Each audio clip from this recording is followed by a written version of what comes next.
Hello everyone. In this video, I'll discuss about the condition of profit maximization for the firms, that at what point they can maximize their profit.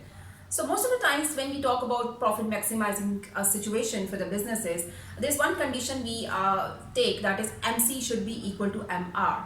We will discuss this condition in detail by taking mathematical figures to see that how at this level businesses or the firms would be able to maximize their profit. So let's take the example of a business which produces different quantities, and I'll take 1, 2, 3, 4, 5, 6, 7, 8 units of the quantity which they produce, and then I'll discuss about the margin revenue and the margin cost, and then you will see that at what level of the quantity they are able to maximize their profit. So as you can see that MR is constant. It happens in case businesses, those have to charge the same price. That is the case in perfect competition, where all the businesses on the basis of demand and supply, there is one price decided, and then all the firms have to follow the same pricing strategy. So margin revenue is the revenue which business earns after selling the additional unit. For example, when they have sold this one unit, their margin revenue is 10. That is maybe $10. So after that, when they have sold second unit, their addition in the revenue is $10. And same is the case for third, 4, 5, 6, 7, 8, because they are charging the same price. So the addition in the revenue would stay the same. So that's why we have this 10 for every level.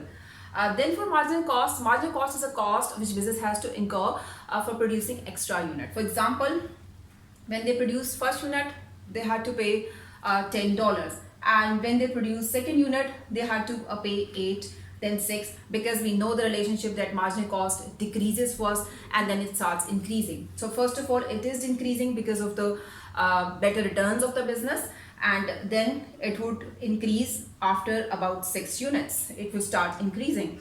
So this is the relationship we have. So in this third column, I have calculated MR minus MC, that with additional unit, what is the profit which business is getting. So for the first unit, there is no profit because they have to pay $10 and they are getting the same $10. And then with the increase in production, that is to 2 units, there is increase in the per unit profit of 2, and then 4, then 6, then it starts decreasing, and then we have 2, 0, and then if we go into negative. So it means that I have to take this per unit profit to see that at what level business is, or the firm is able to maximize its profit. Then in the fourth column, I have calculated the total amount of profit which business earns at specific quantity. For example, when a business has sold just 1 unit, it means there is no profit because we have seen from this column. Then at 2 units, there is a profit of 2. So this is the total profit business has after selling 2 units. After that, when there is an addition of third unit, there is increase in the profit of 4, which means I have added 2 plus 4 is 6.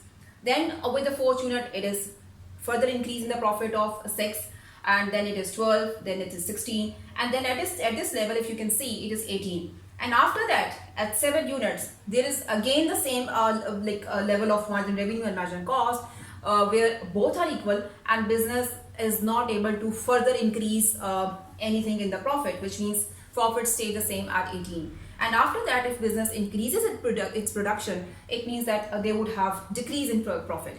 So this is the level which business has to achieve, where they would be able to maximize their profit. Now with the help of graph, if we plot these, then we can see that the condition of MC equals to MR. It is achieved at this point as well as this Q1 level of quantity and at Q0 level of quantity. Why we would not stick to this Q0 level of quantity? Because we know that beyond this point, there's still a potential for the business that they can increase a lot of profit. Because if you can see here, MC is equal to MR, there's no profit. There's business not getting any profit. But after that level, if they start expanding the business, it means they'll be able to decrease their margin cost, and because of that, they'll be able to increase their difference between MC and MR, and because of that difference, they'll be able to increase their profit. So at this point, where again MC will be equal to MR, business would be able to maximize their profit. I hope now you understand that why we take this condition of MC equals to MR to see that where a firm maximizes its profit. And thank you for watching the video. Happy learning.